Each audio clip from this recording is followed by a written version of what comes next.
নদী, বিল, বাওর কেন্দ্রিক জেলা ফরিদপুর।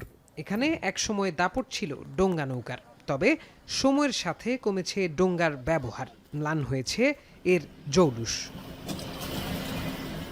বাড়ি থেকে হাট বাজার সহ বিভিন্ন জায়গায় যাতায়াতের প্রধান বাহন ছিল ডোঙ্গা।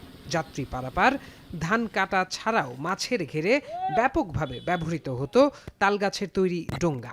কিন্তু এখন পানি সংকটে গ্রামগঞ্জের জলজ এই বাহনের ব্যবহার আর নেই বললেই চলে। স্থানীয়রা জানান, একসময় যে বিল বাওর পানিতে টইটম্বুর থাকত, সেখানে বেশ কয়েক বছর ধরে কমছে পানি। এতে নৌকার ব্যবহার কমার পাশাপাশি প্রভাব পড়ছে জীববৈচিত্র্যে।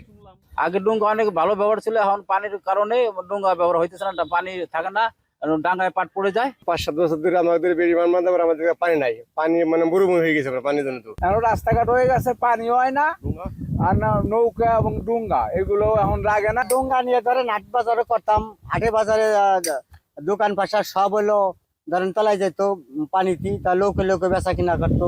ভালো একটি তাল গাছ দিয়ে দুটি ডোঙ্গা তৈরি করা সম্ভব, আর সেটিকে 8 থেকে 10 বছর ব্যবহার করা যায়।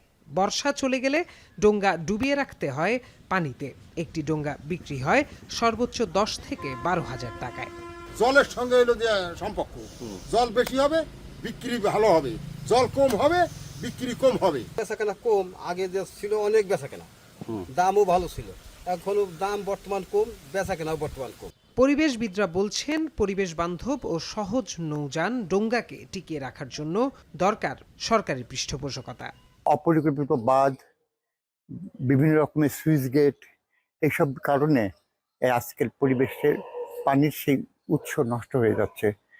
পানি ঠিকমতো প্রবেশ করতে পারছে না, কৃষকের জমিতে পানি ঢুকতে পারছে না, শহরগুলো তো পানি ঢুকতে পারছে না, যার ফলে আজ হারাতে বসেছে আমাদের গ্রাম বাংলার ঐতিহ্য, আবহমান বাংলার সংস্কৃতি। নানা প্রতিবন্ধকতায় দিন দিন কমছে তালের ডোঙ্গা। এই প্রজন্মের কাছে এই ডোঙ্গা অনেকটাই অপরিচিত। এখন ফরিদপুর।